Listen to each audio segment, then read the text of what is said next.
My name's Nick Tapp. I'm chairman of Craigmore Sustainables, and we look after a few farms in New Zealand. For the UK, the immediate focus is going to be on the fallout from Brexit.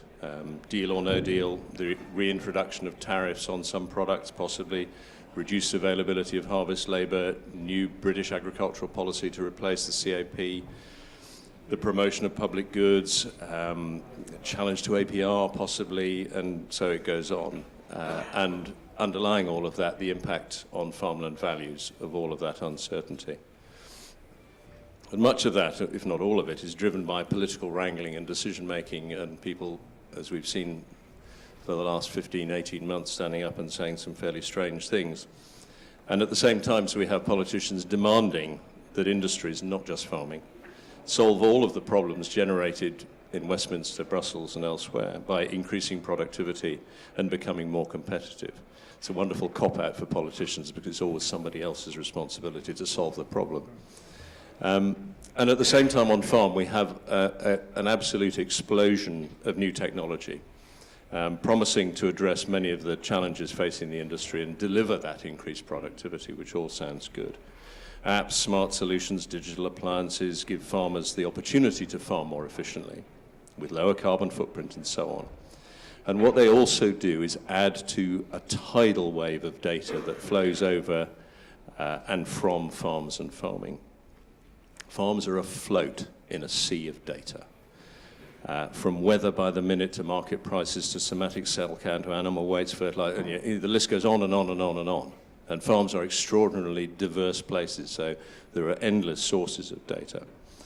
And every year, every month, every week, there's more flooding in. So what? Data by itself is interesting at best. It only has utility if it can be collected, aggregated, analyzed, and presented in a form that then has value in increasing knowledge and ultimately affecting decision-making to change behavior. How many farmers, and I obviously exclude everybody in this room because you're here for a reason, get up every morning or even once a week or once a month and ask the question, which was so well articulated by Harry Kane, interviewed on Boxing Day after scoring the hat-trick, which took him past Alan Shearer's aggregate total of Premier League goals in a calendar year. And you won't hear Harry Kane quoted too often at the Oxford Farming Conference. And his question was, what can I do better next year? What can I learn from what I've done, and how can I improve? And on farm, what can I do differently today to make my farming business more profitable, more competitive, more productive, more cost efficient, and at the same time keeping my suppliers better informed of what I am doing for them, what I can do for them, what they're doing for me? And sadly, I think the answer is not very many farmers get up and ask that question of themselves. The research carried out by this conference in recent years showed that only a small minority of farmers in the UK do even the most limited, rudimentary benchmarking, sharing of information, and sharing is the key word, with others to try and improve their performance.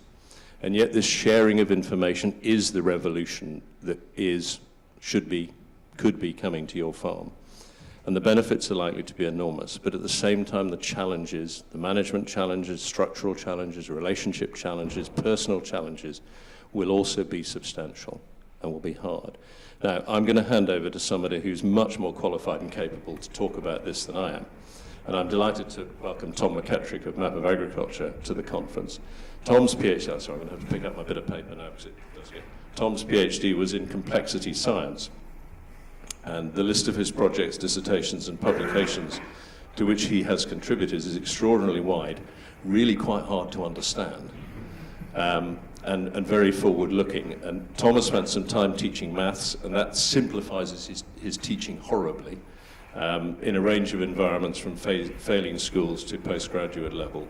And more recently has worked with the RAC, the people with the cars, and I quote, using statistical techniques and probabilistic models to provide actionable insight to the finance department from the data of millions of individual customers. And then he misses out a key phrase, to transform the operational performance of the organization. Tom. Thank you, Nick, for that kind introduction. I'm going to start my talk. I think it's probably wise to start by agreeing with Nick in everything that he said. I think the next few years will be revolutionary for agriculture. And what I think we'll see is a revolution in terms of data, and I really want to focus on data. As Nick said, data on its own has no utility. What I'm talking about is a change by which we take this raw data that you're generating on all your farms in masses and turn it into information and insight that we present back to farmers, and it actually affects the decisions they make, allows them to make better decisions, changes their behavior. And that's what I want to emphasize here. I really want to emphasize the difference between a digital revolution or a technology revolution. What I've got there on the screen, the only difference from left to right is the data underpinning everything that's happening. The cows aren't all wearing collars, the tractors aren't all self-driving, but there is data underpinning everything that's happening on that farm. We all know that if you've got enough money, you can take a broken down old combine and turn it into a fleet of self-driving tractors. But this is what I'm talking about. I'm talking about a numbers revolution, which will manifest itself probably in a slightly different way over the next few years. You'll see it in the farm office, and hopefully none of you recognize that farm office on the bottom left. But what we're talking about is taking the chaos of data that's kept in old files, it's kept on old computers and laptops and arcane bits of software, and turning it into insight that you have to present back to the farmer in real time about their farm to allow them to make those better decisions. Now, the farmers agree with me. We asked over 1,000 farmers just before Christmas, and 75% of them agreed that a deeper understanding of their numbers would be crucial to the future of their farm. Now, this is where I come in. As lead data scientist at VAC, it's exactly what I do. I crunch the numbers for farmers and for the farming industry to help turn data into insight and information. Now, interestingly, I had different advice on saying this, but because I was trained, as Nick said, in data science and a background in maths and physics, I'm not from the world of farming, at which I'm expecting you all to leave. But what I am now is one of the many people in my field who are coming to agriculture. Just out of interest, are there any other data scientists in the room? Okay, so I'm on my own. But they are coming. I assure you, they are coming. If you read the data scientist equivalent of Farmers Weekly, over the last 2 years, you'll have seen it inundated with articles like this, all about precision farming, big data in agriculture, how you're trying to feed the world under the pressures. And we're coming because you're generating data, but also because, and I thought this might be interesting for you guys, you're making a huge amount of noise outside of the sector. A friend of mine texted me on Christmas Day, and he sent me a picture from Scientific America's 10 emerging technology industries of 2018, and agriculture made number 4. So you're making big noise, and you're attracting a lot of people to this industry. Now, what I want to say about farming and farm data should be predated by what I want to say about other industries. Now, other industries have gone through data revolutions, and they're all challenging, and there's always problems. And I've got experience in these different industries, and that's partly why my colleagues asked me to come and talk to you today. So we want to open the floor to discussion about data, and we want to highlight some of the challenges as I see them being an outsider that you guys are facing. But before we do that, I'll just quickly recap my CV in 10 seconds. So I've worked in the field of particle physics. Those guys have a tough time with data. They have to go to extraordinary lengths just to get the measurements they need. But they built the kit, and they did, and they found the Higgs, and that was all very exciting. I've also worked in a more heartwarming field, animal ecology. So biologists went mad some time ago, and they started strapping GPS devices to everything. They glued, stapled, strapped them to everything that moved. You can see there one of my pigeons wearing a GPS backpack. But what this meant was that they were then inundated with data. It was data overload. They were awash in a sea of data, as Nick put. And what they did is they brought in PhDs in maths and physics to help see the wood for the trees and help slice and dice the numbers. And you can see there, just you might be interested to see the predecessor to the cow collar that we're also interested in is the elephant hat, powered by a car battery hanging around its neck. That was version 0. But the example that's probably most relevant to your industry is the one, as Nick said, the car breakdown industry. So I was tasked with understanding and predicting the number of cars that break down on our roads across the whole country. And the way you do that, and I'm telling you this because it highlights the approach that my team takes when we come to farming data. So we look at the thing and we say, well, cars break down as a function of what make and model they are, whether they're old, whether they're new, whether they're a Mercedes or not. They break down as a function of how busy the roads are, what the weather's doing, whether there's been collisions or roadworks. And what we do is we map out this system, this relationship, this model, and then we have the really tough time of parameterizing that with data. We go out into the real world, collect the data, parameterize that model. But if you can go through that painful bit, then you get to do the fun stuff. You get to apply machine learning and artificial intelligence. And it works, it really works. And you can absolutely transform an industry pretty much overnight once all those pieces fall together. Now, if I talk about my team's approach to the challenges of data, I think the UK beef sector is a nice one. It just highlights the way we think and some of the problems we've had. So again, we think of beef farmers, so the money a beef farmer makes is a function of the difference between his revenues and his costs. And his revenues are a function of the quality and quantity of beef he can produce, which in turn is a function of the nutritional and welfare value of his livestock, as well as the genetics of his livestock. But there's also factors he can't control, such as the weather, which certainly his system depends on. So we write down a theory like this, we sit and we whiteboard it and we think about it, and we do our cow logic and study our beef and study our John Nicks. But then we have the tough time of interacting and clashing that theoretical model with the real world. And there's no point us whitewashing it and going to see a university farm. We go and see real farmers and try to do this with their real data. And I'm sure none of you in the room will have given me a hard time, but some farmers really did give us a hard time in doing this. So the first farmer I went to see, he really, really, really wanted to show me his cows. And I really, really wanted to see his computer. So we compromised and we went to see his cows. But after that, it turned out that he really didn't have a computer. He didn't really have any digital data of any kind. He didn't have a spreadsheet with all of those variables that I was interested in being measured by day or even by week or even by year. What he did have was LibreArch files full of kill sheets. And this is generally the first time in my career I've come across data that is being diligently recorded the day after you can do anything about it. It's pristine kill sheets in a folder that are just affecting none of his decision making whatsoever. So that's kind of a unique attitude to data at one end of the spectrum. We've also worked with farmers who are extremely enthusiastic and extremely engaged in their enterprise. Again, I went to a farm where we did the obligatory tour of the cows, and what I saw was a crush, which I learned meant weigh scale, so that was good for me. And when we got back to the computer, there was quite an awkward conversation when we realized that despite buying a crush the year before, there's only one set of cow weights on his computer. The farmer obviously didn't think I would look, but I was looking for the numbers, and they weren't really there. Moving on to talk about grass and cutting silage, and again, this is all an education for me. I asked about whether he had a plate meter. Yes, he did. It was in a cupboard, behind some boxes, behind a table, and it really didn't look like he'd ever seen much grass. And again, an awkward conversation where I'm looking at his computer, I'm looking for numbers, I'm looking for grass wedges that are driving his decision making, but they're not there. So this is a farmer who's engaged and invested, but he's invested the money to buy the technology as if it was a silver bullet, but he hasn't gone the next step of investing the effort to collect the data. And one step further than that would be the insight, or to make any decisions based on that. Okay, so these are two quite stark attitudes to data we've come across in the UK beef sector. But we've also come across good attitudes. Literally an hour ago outside in the foyer, I was talking to someone about their spreadsheet that they fill in every day. They go and get the data for their system and they fill it in. Now, something like this is not rocket science. It's just, how many cows have you got? What are they eating? If you weigh them occasionally, then we can understand their weight gain. And that's fine. If you can give us those parameters, then we can run with it. I've got an entire team of data scientists who can apply this magic in machine learning. They can study the correlations and the causations. We can study what he's doing season on season. And if we've got multiple farmers who record this, we can do like-for-like comparisons and really benchmark and understand what it is that's optimizing or is failing in this enterprise.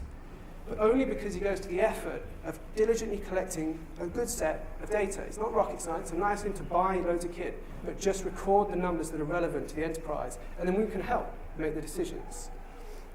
Now, just to prove that I'm really not picking on the UK beef sector, I'll switch across to New Zealand. So, Map of Agriculture, through its CEO, Forbes Elworthy, has its roots in New Zealand dairy farming. And I'm sure loads of you know that in the late 80s, essentially, New Zealand farming subsidies were thrown out, and the industry has since reinvented itself as this powerhouse of production and profitability. But we have a team over there doing this exactly the same thing the team over here does. We look at dairy farms. It's almost exactly the same system. We say, well, your revenues, your costs, your revenues are a function of the quantity and quality of your milk. Your quantity and quality of your milk is a function of the nutritional value and the livestock and the weather. And we go out and see farmers. And the interesting thing is that the data challenge is pretty much the same, despite the fact that they've got some really, really cool kit. So we went to see one farmer, and he had all the gadgets.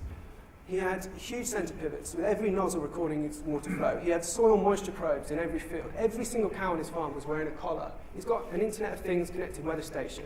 But the problem he was having was the government asked him to prove that he was irrigating responsibly.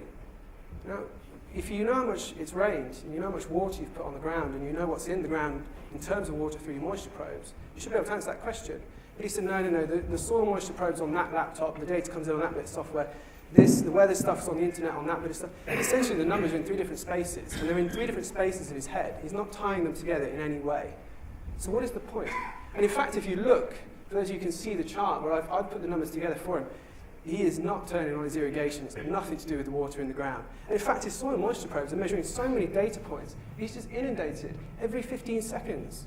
What's the point? You never asked that question. It was an investment in technology, not an investment in data. But it's not all bad. There's another dairy farmer in New Zealand that we work with, and he has all of these data sources that are much more prevalent there than they are here. So his health and safety, his accounts are all online, his milk production's online, his livestock management's online, his vet records are all online on all of these different systems. But what he does, which is kind of, you think about it the wrong way around, he goes to each one in turn every single day with pencil and paper and writes down the numbers he needs. He then very kindly asks his wife to type that into Excel, and he's got the spreadsheet that we want. He's got his cows and milk on one page. None of these expensive fancy systems on the left are putting his cows next to his milk. If he wants litres per cow, New Zealand kilograms of milk solids per cow, he has to do it himself, despite having all these systems. So, regardless of where we look, and we do look in all sorts of sectors at MapAVAC, we see the same challenges that farmers have with data. And it's not just farmers, it's the industry as well. So just very briefly, on the left we work here in the UK with the dairy industry, and obviously they're interested in forecasting milk production. And they've got loads and loads and loads of milk data, litres and litres and history of litres and more litres. But milk production is not a function of litres, it's a function of how many cows are on the farm, it's a function of what the weather's doing. If it was 10% wetter in June than seasonal average, what does that do to your milk production? But they don't have access to that data, they don't have a comprehensive view. The only one with that access is the farmer, and he's not stitching them together. In New Zealand, the dairy industry asked us to look into a problem where they put a processing plant there in the white box in 2008. And this was in Marlborough, in the North and the South Island. Now, I'm sure lots of you can guess what happens in Marlborough in the North and South Island. Everyone started planting grapes. And you could see this coming. You could see this coming a mile away if you looked at the land use data. If you looked at the land value, the dairy farms shot up in value before they even converted. But the dairy industry itself was only looking at their litres, or in this case, kilograms of milk solids, so they got caught out. And you can see the change. That's actually, I believe, 2016 on the right. And the white fields you can see now are covered in grapes, so the plant can't spread its effluent, so it's putting effluent in trucks to drive it elsewhere, and it's losing money. So this is the sort of stuff, the challenges we see, not just on farm, but within the industry. And when I think about having completed some time in the agricultural sector now, what is unique about what we're seeing? And it's, yes, there are challenges, there's lots of challenges in lots of industries that generate lots and lots of data, but what's unique that you guys have is this network of data, and there I've listed all the sort of important data feeds. And this is the same for every farm. Different farming enterprises, doesn't matter, different farmers, doesn't matter. You've all got vet records or yield records, you've got invoices, you've got your accounts here, and we group them by theme, but essentially the common thing is that the farmer's the only one presiding over it all. No one else has that role. No one else has access to that comprehensive picture. And this is what makes it unique. And we spent quite a lot of time thinking about this picture, because it's what, even in the talk previously, they talked about it. They've talked about it being a knowledge exchange landscape that's frustrated as being one of the big problems in farming. And that's what we see too. We see that if the farmer's not going to engage with the fact that they're at the top presiding over all of that, then there's nothing any of us can do about it. The only person who can take the cow figures and the milk figures and stitch them together, he needs to take the incentive to do that, because he presides over this network of data. For people in the industry, for data scientists and the industry guys out there, I think we need to respect that. There's no point asking farmers to collect lots of data. Other businesses I've worked with, they just generate data en masse, they just do it, and they have data teams managing it and organizing it. Farmers that generate data, it takes them effort, it takes time and effort to manage it and keep it clean. So we've got to make sure it's worthwhile them doing it. And the only way to do that is to give them straight back insight in that real time that's farm specific for them, that lets them make better decisions. There's no point otherwise. And the farmers, I think, need to understand that data and their position in that data network is one of their most valuable commodities now. Everyone wants it, we want it, and they're presiding over this comprehensive picture. It doesn't need to be rocket science, it doesn't need to be fueled by the most expensive tech, but you do need to think about your parameters and your systems and about sharing that data. Who are you going to let see it? Who are you going to let work with it? And you can't ask these questions without really coming up with issues of data ownership, and data privacy, but also capability. if you guys are generating more and more and more and more data, so that you're awash in a tidal wave of data, as well as walking your fields, do we expect you to be able to do advanced analytics? You know, who are we expecting to be able to do the processing and the management of all of this data? And I think there's a question to keep in mind for the discussion we'll open up.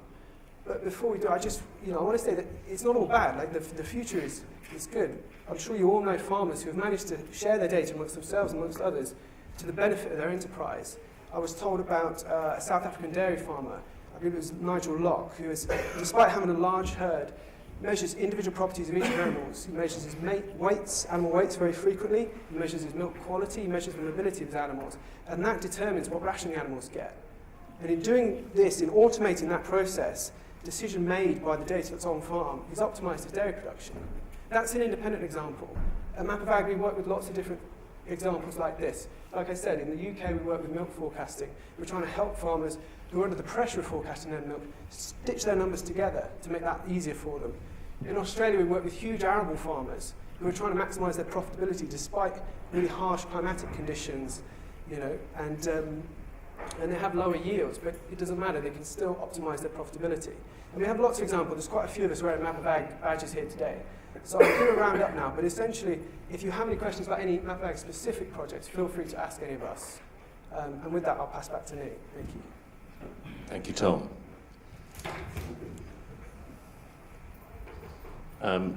We've also, as Tom said, we've got a number of Map of Ag team members here, so if you ask questions, they may be picked up by somebody else, and there is only one mic, so I have to throw it at you as well.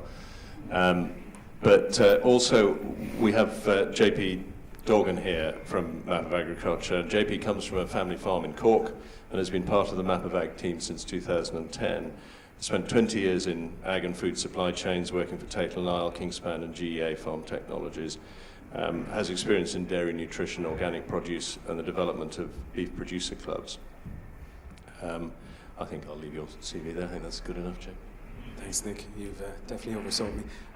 I think everybody's going out to buy Data Scientist Weekly next week, aren't we? To start upskilling ourselves. Thanks, Tom.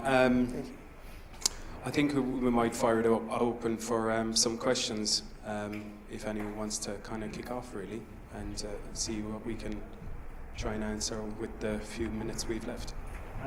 You made a comment about the research you did with farmers before Christmas, around the majority wanting to do more with the data.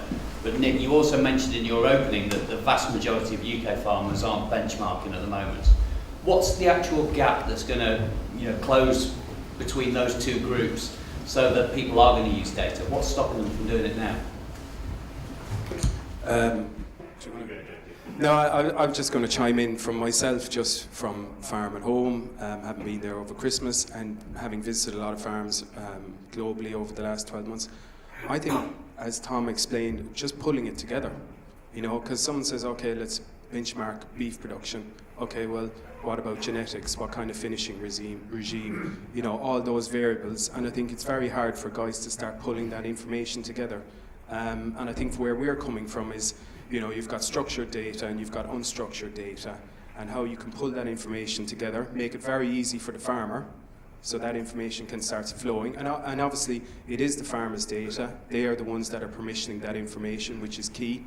And then that information flowing, either getting out to the ag professionals that's supporting them, whether it be from a nutrition or from a consultancy point of view, or obviously coming through to ourselves where we're doing the work supporting that ag professional or ag partner.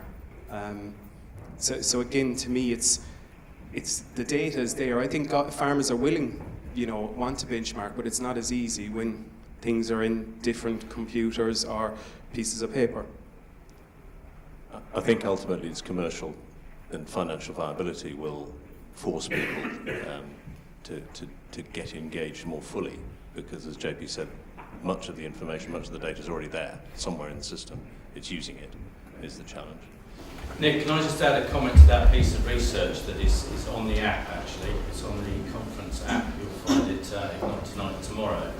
But there is a direct correlation between the size of the units, the farming units, and their propensity to use data.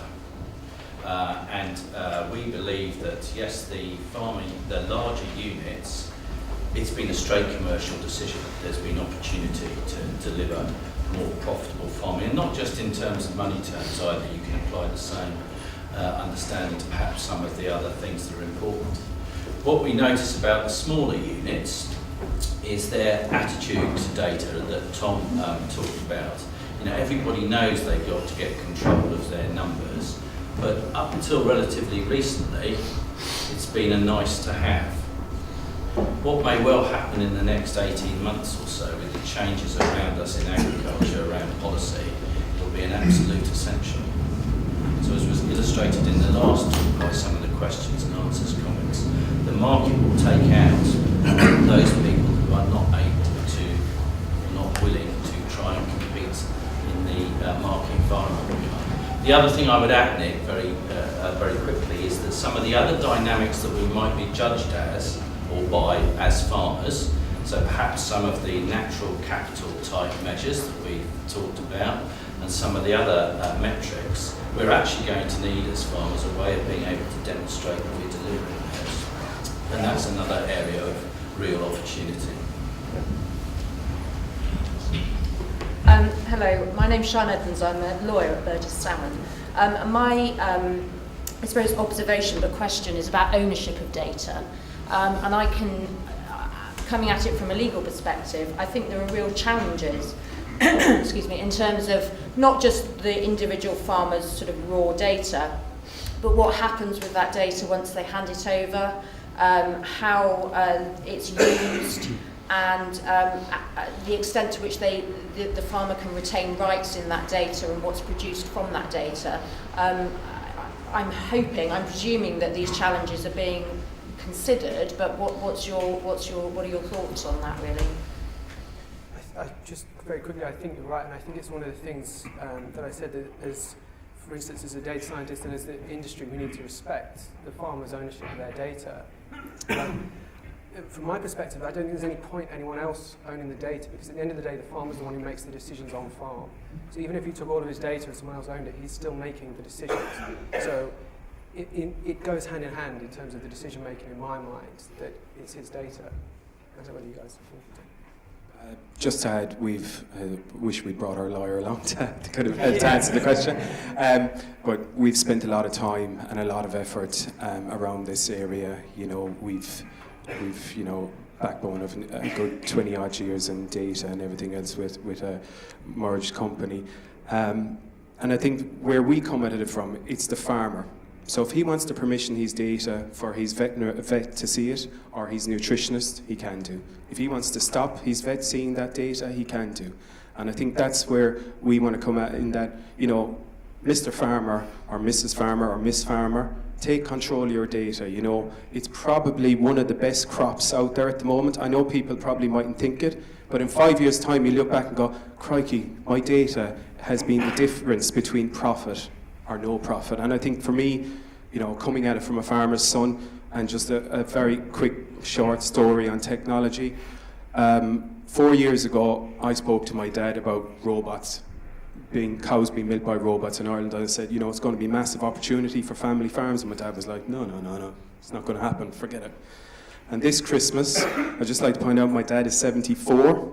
This Christmas, my dad was selling robots to my next door neighbour, going, this is the way forward. So if a 74-year-old 4 years ago was like, no, and can embrace technology and change, and doesn't really understand how it works, but he knows it works, to me, that's massive. And I just probably would like to say, you know, go back home to the parishes over the next few days and try and get people more embraced in data. Don't look at it as a pain, you know, embrace it, because actually, if you can get your data flowing to the likes of Tom, who, you know, subscribes to Data Scientist Weekly, he's going to do a 10 times better job in forecasting your milk than anybody else will. So why wouldn't you permission your data and leave it flow so you can get the benefit back? So I would encourage people, you know, to get out there and get people, you know, capturing their data. And that's only the start, because once you've captured your data, you've then got to do something with it. And I think that's where everyone goes, oh, I've got a great data. I couldn't care less. You know, it's what you do with it. It's like having a 1,000 email list, but you never email anybody, you know. So, sorry, Nick, I got off my soapbox now. Richard Bauer, Beef and Cereals Farm from Staffordshire, and also Chair of the Next Generation Policy Forum. I thought that was a fantastic presentation. Just an observation I've made looking at other industries, especially nobody orders a taxi anymore, they order an Uber, and it's on the app, basically, and that app is collecting all the information. The taxi drivers aren't collecting the information anymore, that company's collecting it. As soon as driverless car comes, the cars come along, unfortunately those taxi drivers are going to be out of a job, aren't they? But as an industry, we want to make sure that doesn't happen in agriculture. Also, as we look at new policy going forward, maybe looking at financial risk models or insurance mechanisms, how far away are we from that, and how could farmers lead on that in the future? I'll say one or two things. I think we're scratching the surface, and I'll let Tom answer more. I think we're really just scratching the surface, because the uses to which information can be put are, in many cases, very unexpected. And one small example we've found in Craigmore in New Zealand with some of the dairy farms is that behaviour in approving invoices is a good indicator of stress.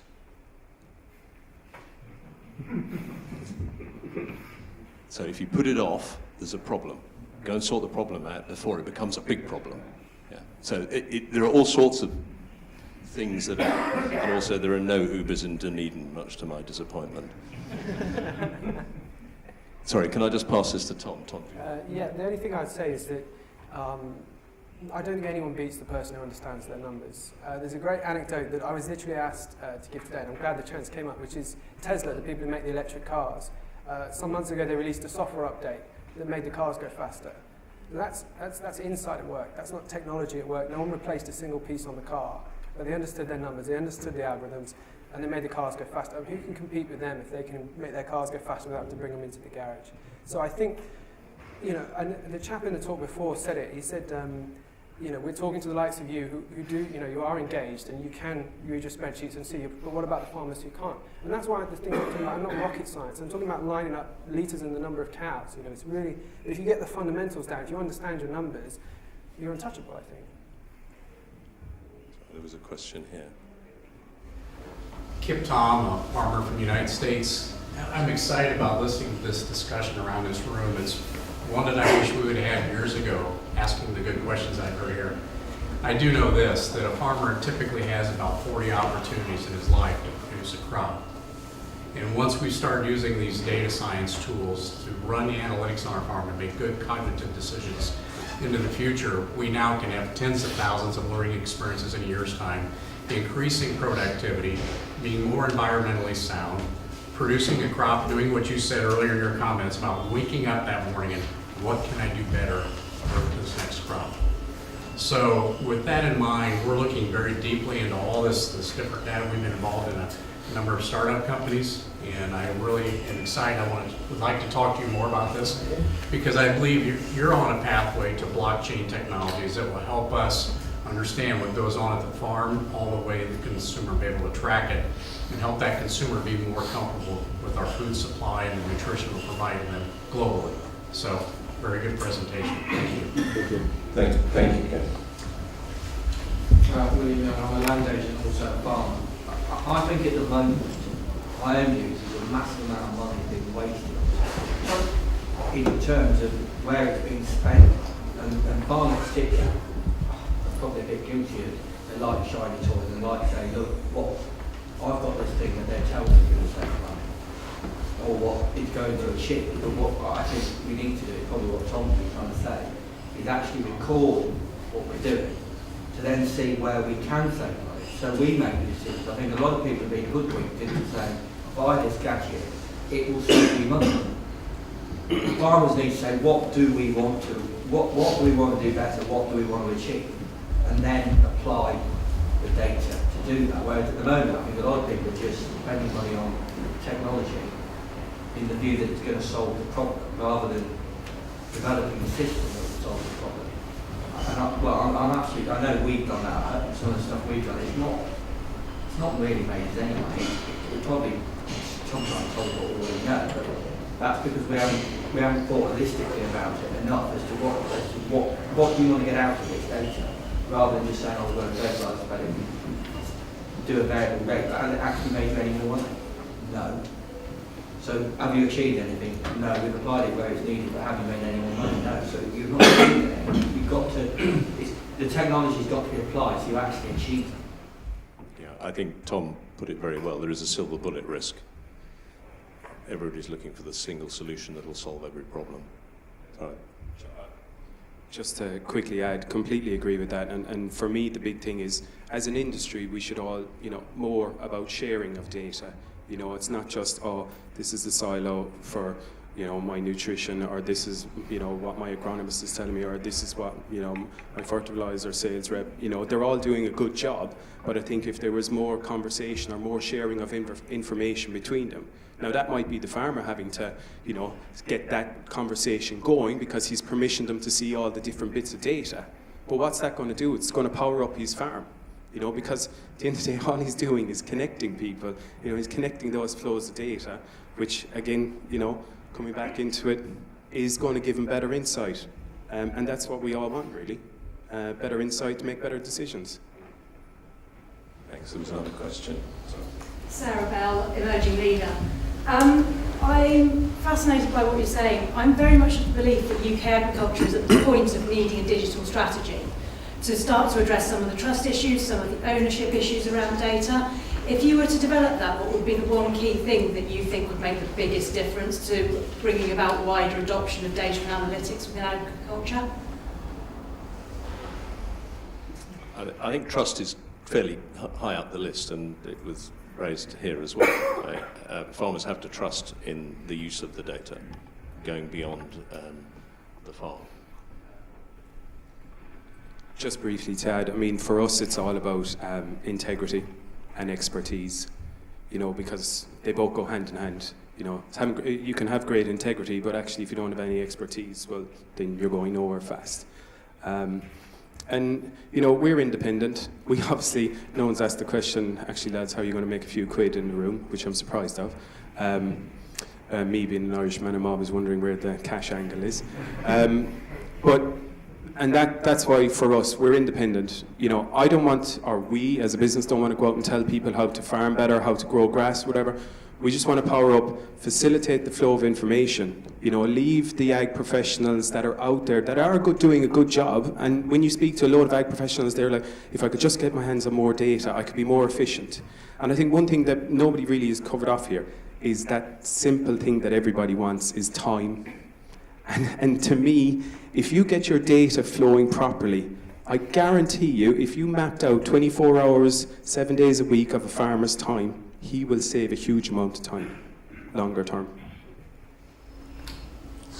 Stuart. Thank you. Stuart Agnew, I'm a farmer. I happen to be an MEP, but I'm also older generation, and I can see a revolution here.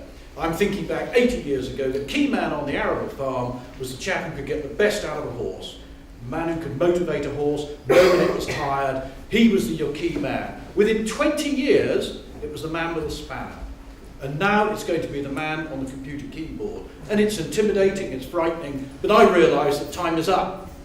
And you say what can we do better? The question is, you have to accept the fact there are machines and people out there who can think with the use of their machines 1,000 times faster than you can, and you are effectively redundant. And it takes a lot of the fun out of farming. You hear these farmers, I swear by the Ayrshire breed, I swear by the Hereford bull. But the computer people just say X, Y, Z, 1, 2, 3, no, that's what you should have. And we're going into this. Talked about driverless tractors here this afternoon, robots doing the milking. Both of those things are removing skills from individuals. But it's going to happen whether we like it or whether we don't. Yeah, I think you're right, Stuart. There are plenty of skills that have gone over the last 100 years. Sorry. Thank you. I'm Ed Morehouse. I'm an MBA student at the Royal Ag University Business School. There's two big brothers in the ag space that you've not mentioned. One is government, and the other one is the consumer/customer interface, the supermarkets, for want of another word. Do you see them harnessing this huge amount of data as actually to stipulate to the producer, be it an environmental subsidy because your probes in the ground aren't telling you the right thing, or indeed to an animal that the welfare standards haven't been met to criteria as well because the data is there? So Big Brother seizing the data, all this data that we're doing, and actually stipulating, once again, going backwards. It's happened in the road haulage industry, well, in reference to my colleague next to me. Yeah, I think there is a risk. I think that one of the good things about government is they move very slowly. But the supermarkets don't say that. Supermarkets don't, they're quite slow, but the industry ought to be nimble.